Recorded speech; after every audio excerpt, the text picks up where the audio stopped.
بعد فاعوذ باللہ من الشیطان الرجیم بسم اللہ الرحمن الرحیم قل ان کنتم تحبون اللہ فاتبعونی یحببکم اللہ صدق اللہ العظیم وبلغنا رسولہ النبی الکریم ونحن علی ذلک لمن الشاہدین والشاکرین والحمد للہ رب العالمین۔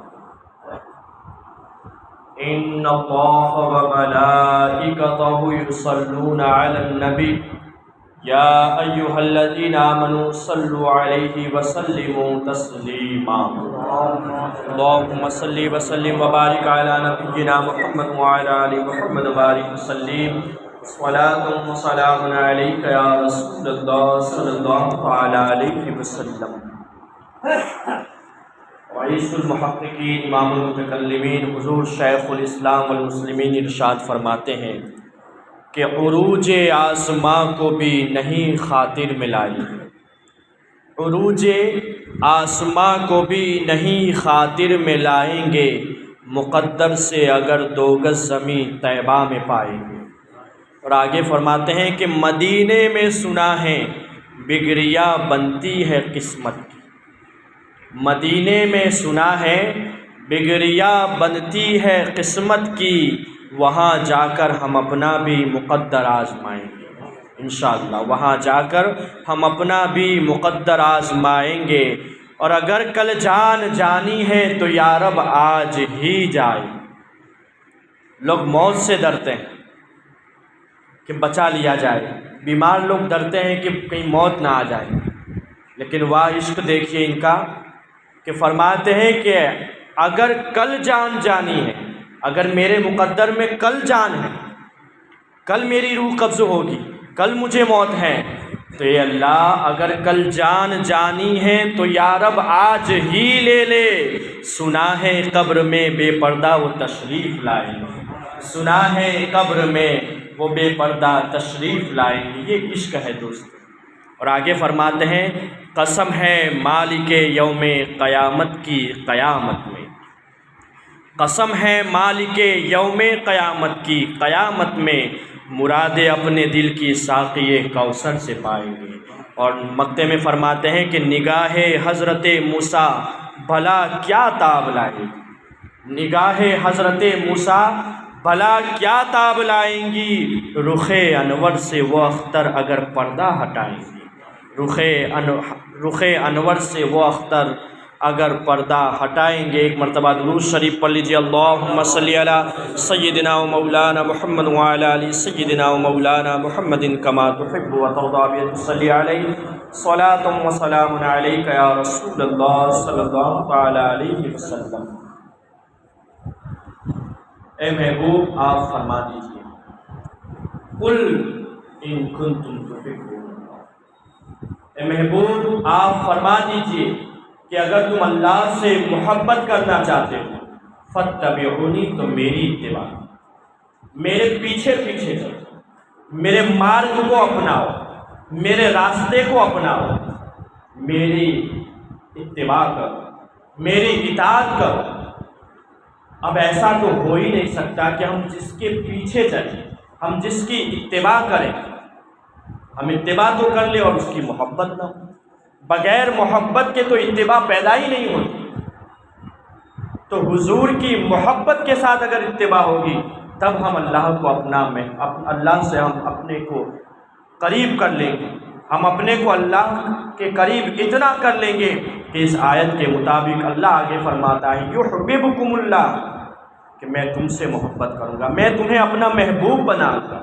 تو اے بندے اگر تم چاہتے ہو تو میرے محبوب کے فرمان کو اپناؤ تو صحیح، میرے محبوب کی اتباع تو کرو، میرے محبوب کی فرما برداری کرو، لیکن عشق رسول کے ساتھ، لیکن مصطفیٰ جان رحمت کی محبت کے ساتھ۔ بغیر محبت کی اتباع کیسے ہو سکتی؟ اسی لیے آپ دیکھیں حضور صلی اللہ علیہ وسلم فرماتے ہیں کہ اسی محبت کے بارے میں لا یؤمن احدکم حتی اکون احب الیہ من والدہ وولدہ والناس اجمعین، کہ تم اس وقت تک مومن کامل نہیں ہو سکتے تم مومن ہی نہیں ہو سکتے جب تک کہ تمہارے دل میں تمہارے باپ، تمہاری اولاد اور لوگوں سے زیادہ مجھ سے محبت ہے۔ یعنی اپنے باپ سے زیادہ محبت حضور سے، اپنی اولاد سے زیادہ محبت حضور سے، لوگوں سے بھی زیادہ محبت حضور سے۔ کیوں؟ کیونکہ اللہ کے رسول نے ارشاد فرمایا ہے یہی ایمان کامل ہے، یہی مومن ہونا ہے۔ اب دیکھیں، آپ ایک سوال پیدا ہوتا ہے، اب آپ عقل سے سوچیے، عقل کیا کہتی ہے؟ دل تو کہتا ہی ہے، عقل کیا کہتی ہے؟ ہم حضور سے محبت کریں کیوں؟ حالانکہ کیوں تو آنا ہی نہیں چاہیے، حضور کی محبت میں کیوں تو لانا ہی نہیں چاہیے، کیونکہ حضور کی محبت تو ہم پر فرض قرار دی گئی۔ بغیر محبت کے تو کوئی عبادت قبول نہیں، بغیر محبت کے کوئی چیز قابل قبول نہیں ہے۔ بہرحال لیکن ہم عقل سے سوچیں، آج ہم پریکٹیکل کرتے ہیں کہ عقل کہتی ہے کہ ہم کسی سے محبت کرتے ہیں تو کس وجہ پہ کرتے ہیں، کس سبب کی بنیاد کرتے ہیں؟ عقل کیا کہتی ہے؟ کچھ لوگ کہتے ہیں کہ ہم نے اس سے محبت کی کیونکہ یہ حسین و جمیل ہے، یہ خوبصورت ہے، اس کا حسن و جمال میرے دل کو بھا گیا ہے، اس لیے میں اس سے محبت، یہ بیوٹیفل ہے، یہ بہت خوبصورت ہے، دیکھنے میں خوبصورت ہے۔ تو عقل تو کہتی ہے کہ جو خوبصورت ہو، جو حسن و جمال والا ہو، جو حسین و جمال والا ہو، جو حسین و جمیل ہو، اس سے محبت کی جائے۔ تو صحابہ کی زندگی کو اٹھا کے دیکھ لیجئے، حضرت ابو ہریرہ رضی اللہ تعالیٰ عنہ فرماتے ہیں وَمَا مَرَرْتُ إِلَّا بِشَيْءٍ أَحْسَنَ مِنْ رَسُولِ اللَّهِ صلی اللہ تعالیٰ علیہ وسلم، کہ میں نے کسی چیز کو حضور سے زیادہ خوبصورت دیکھا ہی۔ حضرت ابو ہریرہ کیا فرماتے ہیں؟ بِشَيْءٍ، کسی چیز کو نہیں دیکھا، یہ نہیں کہا کہ کسی انسان کو نہیں دیکھا، کسی مرد کو نہیں دیکھا، بِإِنسَانٍ أَوْ رَجُلٍ، یہ نہیں کہا، بِشَيْءٍ، کوئی بھی چیز ایسی دکھی ہی نہیں جو حضور سے زیادہ حسین ہو جائے، جو حضور سے زیادہ حسن والی ہو، خوبصورت ہو۔ تو عقل کہتی ہے کہ خوبصورت جو ہے اس سے محبت کی جائے، اور صحابہ کہتے ہیں کہ حضور سے زیادہ کوئی حسین نہیں۔ لوگ کہتے ہیں چاند خوبصورت ہے، چاند میں وہ چمک ہے کہ اپنی چمک سے پوری رات میں پوری دنیا کو روشن کرتا ہے۔ اسی چاند کی چمک کی وجہ سے، چاندنی کی وجہ سے ہم راستہ دیکھتے ہیں تو راستہ نظر آتا ہے، اندھیرے میں وہ چاند چمکتا ہے تو روشنی کا کام کرتا ہے۔ لوگ مثالیں دیتے ہیں کہ خوبصورتی ہو تو چاند کی طرح۔ لوگ کہتے ہیں، آؤ نا صحابہ کی بارگاہ میں، حضرت جابر بن سمرہ رضی اللہ تعالیٰ، آپ دیکھیں عقل کا سوچیں، آپ دل سائڈ پہ کر دیجیے، آپ عقل سے سوچیں کہ ہم حضور سے محبت کیوں کریں۔ تو چاند خوبصورت ہے، لوگ اس کی مثالیں بھی دیتے ہیں۔ کچھ کویتا لکھنے والوں نے چاند کی خوبصورتی پر بھی لکھا ہے، لکھنے والوں نے بہت لکھا ہے کہ چاند اتنا خوبصورت ہے، بلکہ کچھ عشق میں اتنے غرق ہو گئے اپنے محبوب کے لیے کہ یہاں تک کہہ چکے کہ میرا محبوب چاند سے خوبصورت، یعنی چاند کی مثالیں دیتے ہیں۔ کیوں؟ کیونکہ چاند خوبصورت ہے۔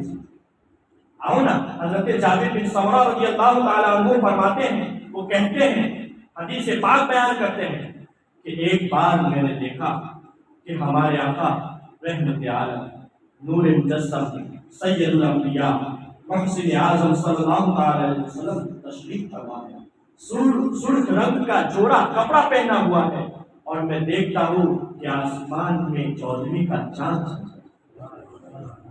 یہی وقت تھا پریکٹیکل کا، یہی وقت تھا یہ دیکھنے کا کہ چاند، جس چاند کی دنیا مثال دیتی ہے، آؤ میں دیکھوں کیا واقعی میں یہ چاند اتنا خوبصورت ہے، لاؤ میں دیکھوں یہ چاند اتنا حسین و جمیل ہے۔ آپ دیکھیے گا 14ویں چاند، یعنی جب چاند کی تاریخ 14 ہوگی تب چاند مکمل نظر آتا ہے، پورا چاند دکھتا ہے۔ حضرت جابر بن سمرہ فرماتے ہیں کہ 14ویں کا چاند سامنے تھا، نیچے زمین پر چاند سے بھی حسین و جمیل میرے محبوب صلی اللہ علیہ وسلم۔ انہوں نے دیکھا کہ آج پریکٹیکل کیا جائے، لاؤ میں دیکھوں کہ چاند زیادہ حسین ہے کہ میرے آقا حسین ہے۔ چاند زیادہ خوبصورت ہے کہ میرے حضور خوبصورت ہے؟ وہ فرماتے ہیں کہ ایک نظر میں آسمان کی طرف ڈالتا، ایک نظر میں زمین پر، آسمان سے زمین پر حضور کے چہرے کو دیکھتا۔ کیا انداز ہوگا دوستو، اس کو آپ تصور میں لائیے۔ ایک مرتبہ میں حضور کو دیکھتا، ایک مرتبہ آسمان میں دیکھتا، میں زمین پر ایک چاند کو دیکھتا جو چاند سے بھی زیادہ حسین ہے، میں دوسری مرتبہ دیکھتا تو آسمان کے چاند کو دیکھتا۔ یعنی اب پریکٹیکل کر رہے ہیں، لاؤ دیکھو کون زیادہ حسین ہے، کیونکہ اب دونوں چاند سامنے، بلکہ چاند کو جس کے صدقے میں چاندنی ملی وہ چاند موجود ہے، چاند کو جو روشنی ملی ہے وہ چاند نیچے موجود ہے۔ بہرحال دوستو، حضرت جابر بن سمرہ رضی اللہ تعالیٰ عنہ فرماتے ہیں کہ میں ایک بار چاند کو دیکھتا، ایک بار حضور کو دیکھتا، ایک بار چاند کو دیکھتا، حضور کو دیکھتا۔ فرماتے ہیں کہ خدا کی قسم میں جب حضور کو دیکھتا تو چاند بھی پھیکا پڑ جاتا تھا، چاند سے زیادہ حسین میں نے حضور کو دیکھا۔ تو عقل کہتی ہے جو خوبصورت ہو اس سے محبت کی جائے، جو بیوٹیفل ہو اس سے محبت کی جائے، تو اس عقل کے قانون کے مطابق سب سے زیادہ خوبصورت ہمارے آقا، سب سے زیادہ بیوٹیفل ہمارے رحمت عالم صلی اللہ تعالیٰ علیہ وسلم ہے، ہمارے سرکار ہے۔ تو پتا چلا خوبصورتی کی بنا پر کسی سے محبت کی جائے تو سرکار سے محبت کی جائے، خوبصورتی کے بنا پر ان کے حسن و جمال کی وجہ سے کسی سے عشق کیا جائے، محبت کی جائے تو وہ ہمارے سرکار صلی اللہ تعالیٰ علیہ وسلم کی جائے۔ یہاں عقل بھی کہتی ہے کہ خوبصورتی کی وجہ سے حضور سے محبت۔ اب کچھ لوگ کہتے ہیں کہ کسی سے ہم محبت کرتے ہیں تو اس کی علم کی دنیا جانکار، کچھ لوگ کہتے ہیں نا یہ بہت جانکار ہے، نالج رکھتا ہے، چاہے وہ دنیاوی علم ہو یا دینی علم ہو۔ لوگ کہتے ہیں ہم اس سے محبت کرتے ہیں، اسی لیے آپ دیکھیے ایک اسٹوڈنٹس کو اپنے لیکچرر، اپنے ٹیچر سے محبت ہو، کیوں؟ یہ جانکار ہے، یہ مجھے علم دیتا ہے، یہ مجھے اسٹڈی کراتا ہے، اس لیے لوگ علم والے سے محبت کرتے ہیں، کیوں؟ جانکار۔ عقل یہ کہتی ہے کہ محبت کی جائے جانکار کی وجہ سے۔ ہو سکتا ہے کہ میرا ٹیچر بدصورت ہو لیکن علم والا ہے، نالج رکھتا ہے، اس علم کی وجہ سے میں اپنے استاد سے، اپنے ٹیچر سے، اپنے لیکچرر سے محبت کرتا ہوں۔ تو آؤ نا ہم دیکھتے ہیں حضور کی بارگاہ میں چلتے ہیں، جس کے بارے میں حضور فرماتے ہیں انما بعثت معلما، میں معلم بنا کر بھیجا گیا، میں ٹیچروں کا ٹیچر بنا کر بھیجا گیا، میں لیکچروں کا لیکچر بنا کے بھیجا گیا، میں ایک استاد بنا کر بھیجا گیا۔ اور حضور کے علم کا عالم، کچھ لوگوں نے تو یہاں تک کہہ دیا معاذ اللہ رب العالمین کہ حضور انپڑھ، اللہ استغفر اللہ، حضور کے علم غیب پر بلکہ علم پر سوال کرنے لگے۔ قرآن پڑھ لیتے، انہوں نے قرآن ہی سے سوال کیا۔ قرآن میں لکھا ہے النبی الامی، نبی امی ہے۔ اب امی کا مطلب کچھ لوگوں نے یہ کیا ان پڑھ، صحیح ہے، لغت میں آپ گائیڈ میں آپ دیکھ لیجیے آپ، تو امی کا مطلب ہوتا ہے ان پڑھ۔ کیا مطلب ہوتا ہے؟ ان پڑھ۔ اسی لیے میں آپ کو ایک دعوت دیتا ہوں کہ اگر آپ قرآن کا ترجمہ پڑھیں، قرآن کا میننگ پڑھیں تو ان سے پڑھیں جس کے دل میں عشق رسول، یعنی عشق رسول عاشقوں کے ترجمے کو پڑھو، تب جا کے تمہیں صحیح ہدایت ہوگی۔ ورنہ یہی قرآن کے بارے میں قرآن میں خود اللہ نے فرما دیا ہے کہ اسی قرآن کی وجہ سے کچھ لوگ گمراہ بھی ہوئے ہیں اور کچھ لوگ ہدایت بھی پائے۔ کب؟ جب میننگ ٹرانسلیشن صحیح ہوگا۔ ارے ان لوگوں سے میں کہنا چاہتا ہوں کہ اگر تم امی کا مطلب ان پڑھ کر رہے ہو تو یہ تو اسٹوڈنٹس یا چھوٹا بچہ بھی جانتا ہے کہ انگلش ہو، گجراتی ہو یا پھر عربی ہو یا اردو ہو، ایک لفظ کے بہت سے میننگ ہوتے ہیں۔ یہ ہم لوگوں نے دیکھا، آپ اٹھا کے دیکھیے لغت، میننگ امی کا مطلب بہت سے معنی، لوگ ان پڑھ تو کر رہے ہیں لیکن ایک میننگ اس کا یہ ہے کہ امی سے مراد وہ شخص جو بغیر پڑھائے پڑھا ہوا، یعنی اس کو کسی نے پڑھایا ہی نہ ہو اور وہ پڑھا ہوا۔ تو یہ معنی بھی تو تم لے سکتے تھے۔ ادب کے دائرے میں پتا چلا کہ دل میں حسد اور خوب سے رکھا۔ بہرحال تو حضور کے علم کی بات آج ہم دیکھیں کہ دنیا میں لوگ سائنٹسٹ لوگ کی بڑے سے بڑی چیز کی تسکینی کارنامے دیتے ہیں کہ اس نے میسائل کو بنایا، بہت جانکار ہے، اس نے فلاں کو بنایا، یہ بہت جانکار ہے، اس نے اس چیز کو ایجاد کیا ہے، یہ جانکار ہے۔ دنیا کے علم کو ہم سنوارتے اور کہتے ہیں اور تعریف کرتے ہیں کہ یہ بہت بڑا جانکار ہے، لیکن انہی دنیا والوں کو قرآن کیا کہتا ہے؟ اوتیتم من العلم الا قلیلا، تمہارا علم جو تمہیں دیا گیا ہے قلیلا، تھوڑا سا ہے، تم سمجھتے ہو بہت زیادہ علم ہے، تم نے میسائل بنا لیا، ٹرین بنا لی، تم نے کیا سے کیا بنا لیا، تم نے بچوں کو پڑھا لیا، تم عالم بن گئے، تم محدث بن گئے، تم مفتی اعظم بن گئے، تم معلم اعظم بن گئے، لیکن یاد رکھنا یہ سب علم قلیل ہے، تھوڑا سا ہے۔ لوگوں کے علم کی بات آئی تو اللہ نے قرآن میں کیا کہا؟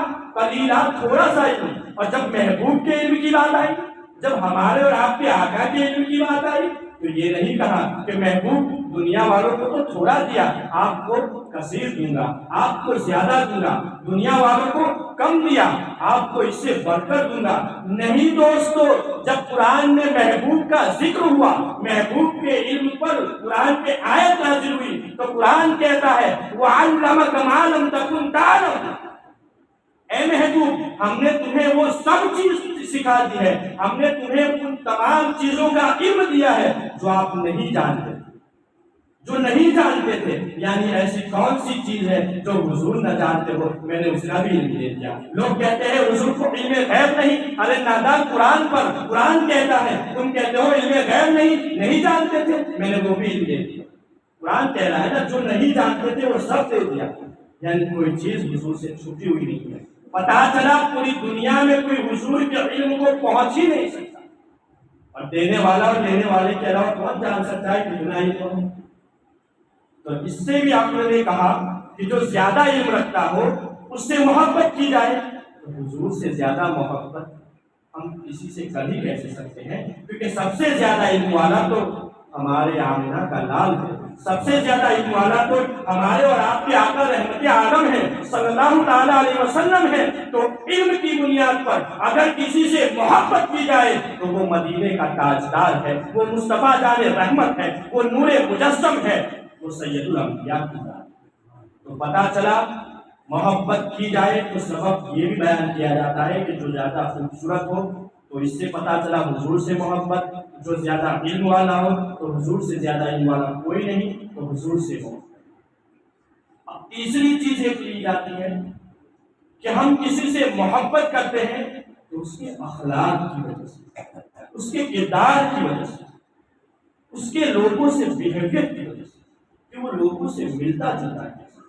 نہیں یہ اچھا ہے، یہ ہمارے ساتھ محبت سے بات کرتا ہے، غصے کو چھوٹ کر ہمارے ساتھ اچھے سے مسکرا کر بات کرتا ہے، ہم اس سے لگاؤ میں، ہم اس کو پسند کرتے ہیں، یہ اچھا ہے۔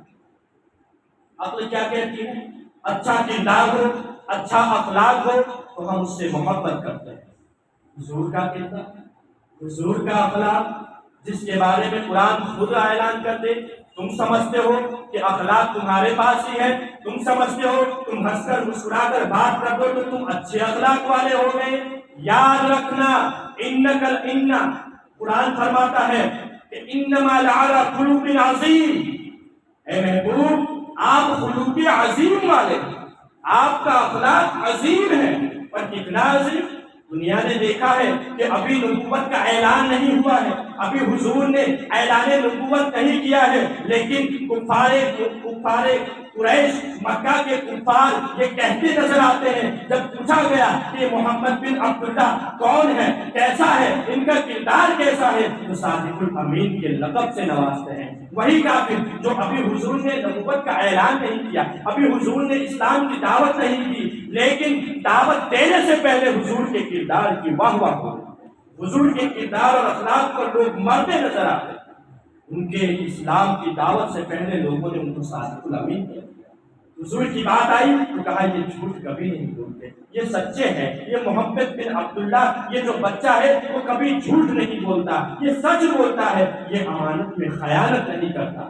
وہ اخلاق خلق عظیم قرآن جسے کہتے عظیم کا مطلب یعنی سب سے زیادہ بڑا اخلاق جسے کہتے ہیں وہ حضور کی ذات ہے۔ تو پتہ چلا عقل نے کہا کسی کا کردار اچھا ہو، کسی کا اخلاق اچھا ہو تو اس سے محبت کی جائے۔ تو ہمارے حضور کا اخلاق، ہمارے حضور کے کردار کی بات پر خلوق عظیم قرآن کہتا ہے محبت حضور سے ہونی چاہیے۔ اگر اخلاق اور کردار کے بنا پر کسی سے محبت کی جائے تو حضور سے ہونی چاہیے۔ اسی سے ہمیں پتہ چلا۔ تو محبت اس سبب میں سے تیسرا سبب کیا تھا؟ کردار اور اخلاق کی وجہ سے ہم محبت کرتے ہیں، عشق کرتے ہیں تو حضور سے محبت سے یہی ایک سبب ہے۔ لیکن افسوس ہم دنیا داروں میں ایسے مشہور ہو گئے، ہم دنیا میں اتنے ملوث ہو گئے، دولت کمانے میں اتنے غرق ہو گئے کہ اپنے دل میں حضور کی محبت کی بجائے ہم نے دولت کی محبت، ہم نے دنیا کی محبت کو پیدا کیا۔ ورنہ آپ صحابہ کی زندگی کو دیکھیں، حضور نے کیا فرمایا؟ لا یؤمنکم حتی اکون احب الی من والدہ وولدہ والناس اجمعین۔ تم میں سے کوئی اس وقت تک مومن نہیں ہو سکتا جب تک کہ وہ اپنے باپ سے، اپنی اولاد سے اور اپنے لوگوں سے، رشتہ داروں سے، تمام لوگوں سے مجھ سے محبت نہ کرے۔ یعنی تمام سے زیادہ مجھ سے محبت، سب سے زیادہ محبت حضور سے۔ یہی ایمان کامل، یہی مومن کامل ہونے کی دلیل ہے۔ اور حضرت ابوبکر صدیق، آپ دیکھیے ایک بیٹا اپنے باپ سے محبت کیوں کرتا؟ کیونکہ باپ ہی وہ ذریعہ ہے جس کی وجہ سے مجھے بھائی ملا، باپ ہی وہ ذریعہ ہے جس کی وجہ سے ہمیں بہن ملی، باپ ہی وہ ذریعہ ہے جس کی وجہ سے ہمیں رشتہ دار ملے۔ تو پتہ چلا رشتہ دار جس کی وجہ سے ملتے ہیں، ہم رشتہ دار کے قریب ہوتے ہیں، بھائی بہن کے قریب ہوتے ہیں، اس لیے باپ اور ماں سے محبت زیادہ ہوتی ہے۔ دوستو حضور تو وہ ذات ہے جنہوں نے ہمیں رب العالمین سے قریب، جنہوں نے ہمیں اپنے پروردگار سے قریب کیا۔ تو اس سے پتہ چلا جو زیادہ قریب کسی سے کر دے تو اس سے محبت اس وجہ سے ہوتی ہے، تو حضور سے محبت کیوں نہیں ہو سکتی؟ کیونکہ وہ تو ہمیں پروردگار کے قریب کر دیتے ہیں، وہ تو ہمیں رب العالمین کے قریب کر دیتے ہیں۔ جب ہم نے صحابہ کی زندگی پر غور کیا تو سب سے زیادہ اپنے ماں باپ سے بھی زیادہ محبت حضور سے کرو۔ حضرت سعد بن ابی وقاص رضی اللہ تعالیٰ عنہ جب اسلام قبول کیا تو لوگوں نے کہا کہ تمہاری ماں نے دھرنا پر بیٹھ گئی۔ دھرنا تو جانتے ہیں آپ، تو بہت مشہور ہے یہ چیز، انسن پر بیٹھ گئی۔ کہا کیا بات ہے؟ کہا وہ کہہ رہی ہے جب تک میرا بیٹا اپنے دھرم کو، اپنے مذہب کو بدلے گا نہیں تب تک میں کھانا نہیں کھاؤں گی، تب تک میں پانی نہیں پیوں گی، تب تک میں نہاؤں گی نہیں۔ حضرت سعد بن ابی وقاص کے پاس لوگ آئے، کہا کہ تم کیسے بیٹے ہو؟ اپنی ماں کی بھوک اور پیاس تمہیں نظر نہیں آتی؟ تمہاری ماں انسن پر ہے، دھرنے پر بیٹھی ہوئی ہے، تم چھوڑ دو دین مصطفیٰ صلی اللہ علیہ وسلم، تم محمد عربی کا کلمہ پڑھنا چھوڑ دو، اپنی ماں کے قریب چلے جاؤ، ماں کے احسانات کو تم بھول چکے ہو۔ حضرت سعد بن ابی وقاص جن پر رنگ مصطفیٰ چڑھا ہوا، جنہوں نے اس حدیث پر عمل کیا ہوا تھا کہ سب سے زیادہ محبت ہمارے آقا سے کی جائے، سب سے زیادہ عشق رسول کریم صلی اللہ علیہ وسلم سے کیا جائے۔ حضرت سعد بن ابی وقاص کہتے ہیں اے لوگو تم لوگ چلے جاؤ، وہ بھوکی ہے، ارے جب بھوک لگے گی تو کھانا بھی کھا لے گی، وہ پیاسی ہے، جب پیاس لگے گی تو پانی بھی پی لے گی، وہ نہا نہیں رہی ہے، جب جسم پر کھجلی پھیل جائے گی تو وہ نہا بھی لے گی، تم لوگ چلے جاؤ میں بات کرتا ہوں۔ اب وہ اپنی ماں کے پاس جاتے ہیں، اپنی کیا بات ہے؟ کہا بیٹا میں کھانا نہیں کھاؤں گی، میں پانی نہیں پیوں گی، آج فیصلہ ہو جائے، یا تو تم مجھے چن، یا رسول کریم کو چن، یا تو تم میرے قریب ہے، یا تو تم مجھے چن لے، یا دین محمدی کو چن، یا تو تم کلمہ پڑھنا چھوڑ دے یا مجھے چھوڑ دے۔ حضرت سعد بن ابی وقاص جو اس حدیث پر عمل کرتے ہوئے ارشاد فرماتے ہیں اے ماں تو ایک کیا ہزاروں ماں میرے سامنے ہوتی اور حضور صلی اللہ علیہ وسلم کا دین ہوتا تو میں ماؤں کو چھوڑ دیتا، لیکن حضور کو کبھی نہ چھوڑ۔ صحابیوں نے یہ عمل کیا، من والدہ اپنے ماں باپ سے زیادہ حضور سے محبت، من ولدہ اپنی اولاد سے زیادہ حضور سے محبت کرو۔ ارے ابو بکر صدیق کی صداقت کا کون انکار کر سکتا ہے؟ افضل البشر بعد الانبیاء بالتحقیق گزرے ہیں۔ حضرت ابوبکر صدیق ایک بار اپنے بیٹے کے ساتھ کھانا کھانے بیٹھے ہوئے، بات نکلتی ہے کیونکہ بیٹا ابھی نیا نیا اسلام قبول کیا ہوا تھا، پہلے وہ کفار کے قبیلے میں تھا۔ بیٹے نے کہا والد گرامی میں ایک بات کہنا چاہتا ہوں۔ ابوبکر صدیق فرماتے ہیں بیٹا بتاؤ کیا بات ہے، بولو کیا بات ہے۔ کہا ابو جان ایک بار آپ مسلمانوں کی طرف سے جنگ میں میرے سامنے تھے اور میں کفاروں کے سامنے ساتھ، میں کفاروں کی ٹولی میں تھا، میں ان کے گروپ میں تھا اور ان کے ساتھ جنگ کر رہا تھا آپ لوگوں کے خلاف، دین مصطفیٰ کے خلاف جنگ کر رہا تھا۔ ابا جان میری تلوار کے نیچے آپ آ گئے تھے لیکن میرے دل میں رحم آ گیا، شفقت یاد آ گئی کہ یہ میرا باپ ہے، اس لیے ابا جان میں نے آپ کو چھوڑ دیا۔ کوئی باپ ہوتا آج کا تو گلے لگا لیتا، واہ میرا بیٹا واہ تو نے مجھے چھوڑ دیا، لیکن یہ ابوبکر صدیق ہے جسے حضور نے اپنے ساتھ رکھا ہے، افضل البشر بعد الانبیاء بالتحقیق کا تاج پہنایا ہے، صداقت کا انعام دیا ہے۔ وہ ابوبکر صدیق فرماتے ہیں بیٹا یہ تو تمہارا معاملہ ہے، یاد رکھو اگر تم میری تلوار کے نیچے آتے تو میں یہ خیال نہ کرتا کہ تم میری اولاد میں سے ہو، تم میرے بیٹے ہو، بلکہ یہ خیال کرتا کہ تم میرے نبی کا دشمن ہے، تو کافر ہے، تو کفار کے گروپ میں سے ہے، میں تیری گردن سے الگ کر دوں۔ تو ابوبکر صدیق نے ہمیں کیا پیغام دیا؟ اپنی اولاد سے زیادہ حضور سے محبت، لوگوں سے زیادہ محبت حضور سے۔ صحابہ نے بھی یہی کیا، جب اسلام قبول کیا تو سامنے کون لوگ تھے؟ باہر کے لوگ نہیں تھے، کسی کا باپ سامنے ہے، کسی کی اولاد سامنے ہے، کسی کی ماں سامنے ہے، کسی کی بیوی سامنے ہے، کسی کے رشتے دار سامنے ہے، لیکن جب حضور کے قریب ہوتے گئے، جب حضور کی محبت اپنے دل میں پیدا کرتے گئے تو تمام چیزوں کو چھوڑ کر حضور سے محبت کرنے لگے اور حضور کے قریب ہو گئے اور اپنے گھر والوں کو چھوڑ حضور کی محبت کی وجہ سے۔ تو اس سے ہمیں کیا پیغام ملا کہ ہر چیز سے زیادہ محبت حضور سے، جب حضور سے زیادہ محبت ہو جائے گی تو تمہاری نماز میں تمہیں وہ لطف، وہ حلاوت، وہ مٹھاس پیدا ہوگی کہ عشق رسول میں جو نماز ادا ہوتی ہے پھر وہ نماز ہے، وہ نماز کیسی ادا ہوتی ہے کہ جب آنکھ بند کرتا ہے تو مدینہ اور مکہ کی زیارت کرتا ہے۔ تو عشق رسول کتنا ضروری ہے، بغیر عشق رسول کے ہم اتباع رسول نہیں کر سکتے۔ عید میلاد آ رہی ہے تو اس عید میلاد میں اہم پیغام یہی ہونا چاہیے کہ ہم چاہے جو کریں ان کی یاد میں، لیکن سب سے پہلی چیز ان کا عشق بڑھائیں، ان سے محبت کو زیادہ کریں اور پھر عبادت میں لگ جائیں، پھر ان کے آنکھوں کی ٹھنڈک نماز۔ ارے وہ عاشق رسول ہو ہی نہیں سکتا جو حضور سے عشق کا دعویٰ کر حضور کی محفلوں میں جائے، حضور کے جلوس میں جائے اور فجر میں آرام سے سوتا رہے۔ یہ کیسا عشق ہے؟ عاشق تو وہ ہے کہ جب جب اذان میں پکارا جائے حی علی الصلاۃ، نماز کے قریب آ جاؤ، تو عاشق کے دل میں ایک ہی خیال آئے گا، نماز کے بارے میں ذکر ہے، نماز تو میرے محبوب کی آنکھوں کی ٹھنڈک ہے، نماز تو میرے آقا کی آنکھوں کی ٹھنڈک ہے، آؤ میں نماز تو پڑھنے جا رہا ہوں لیکن اس نماز سے میرے محبوب کو ٹھنڈک پہنچے۔ عشق میں تو یہ چیزیں ہوتی ہے دوست، عشق میں یہ نہیں ہوتا کہ سر درد ہے، پیر درد ہے تو چلو کل پڑھ لیں گے، بعد میں پڑھ لیں گے۔ عشق والے ایسے نہیں ہوتے ہیں دوست، عشق والے جیسی بھی حالت کو کھڑے ہو کر نماز پڑھ لیتے ہیں۔ کیا کربلا کو ابھی بھی بھول چکے ہیں آپ؟ تلواروں کے سائے میں، تیروں کے سائے میں بدن چھلی چھلی ہے، جسم ٹکڑے ٹکڑے ہونے والا ہے، لیکن نماز کا وقت ہوتا ہے تو وہ حسین جو کبھی حضور کی نماز میں پیٹھ پر بیٹھ جایا کرتے تھے، وہ حسین جس کو حضور چوما کرتے تھے، وہ چاہتے تو کیا نہیں کر سکتے تھے، لیکن جب نماز کا وقت آیا تو دشمن کے خوف سے نہیں، اللہ کے خوف سے نماز کے لیے کھڑے ہوئے۔ اس حالت میں نماز تو اتنی امپورٹنٹ ہے۔